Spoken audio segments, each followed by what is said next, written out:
kwamba wanajeshi wa KDF pamoja na maafisa wa huduma ya kitaifa ya polisi wamejitokeza kuwa mstari wa mbele kuwasaidia wananchi kufuatia mafuriko makubwa yaliyosababishwa na mvua kubwa ambayo inaendelea kunyesha katika jiji la Nairobi na maeneo mengine nchini.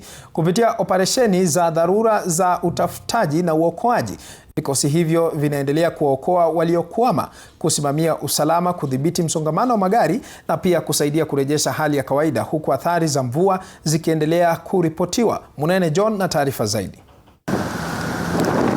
Mvua kubwa inayoendelea kunyesha imesababisha mafuriko makubwa katika sehemu mbalimbali za Nairobi na maeneo mengine nchini, huku nyumba zikizama, magari yakisombwa na barabara kuu kufungwa. Katika hali hii ya dharura, wanajeshi wa KDF wamejitia katika mstari wa mbele kuhakikisha maisha ya wananchi yanakuwa salama.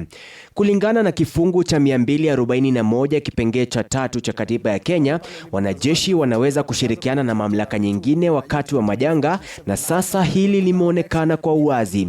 Vikosi vya jeshi vimekuwa vikifanya operesheni za utafutaji na uokoaji, wakiwasaidia wakazi waliokuwa wamekwama katika nyumba zao au barabara zilizojaa maji.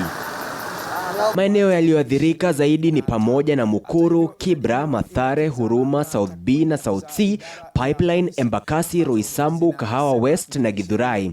Wanajeshi wanashirikiana kwa karibu na maafisa wa huduma ya kitaifa ya polisi pamoja na wahudumu wa shirika la Msalaba Mwekundu nchini kuhakikisha operesheni zinafanyika haraka na kwa ufanisi. Vilevile, barabara kuu zilizoathirika ni barabara kuu ya Uhuru, barabara ya kuelekea Mombasa, Thika, Jogoo Road na Lang'ata. Vilevile, barabara kuu zilizoathirika ni barabara kuu ya Uhuru, barabara ya kuelekea Mombasa, Thika, Jogoo Road na Lang'ata.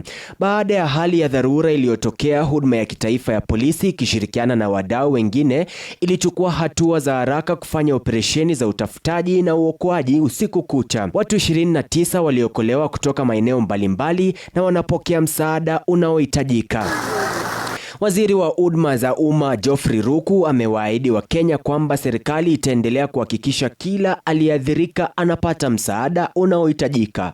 To restore normalcy, the government has mobilized substantial resources including Kenya Defence Forces, Rapid Response Units and National Disaster Management Unit to support rescue operations, evacuate trapped residents, assist stranded motorists, and reinforce critical sites. Munene John, TV47.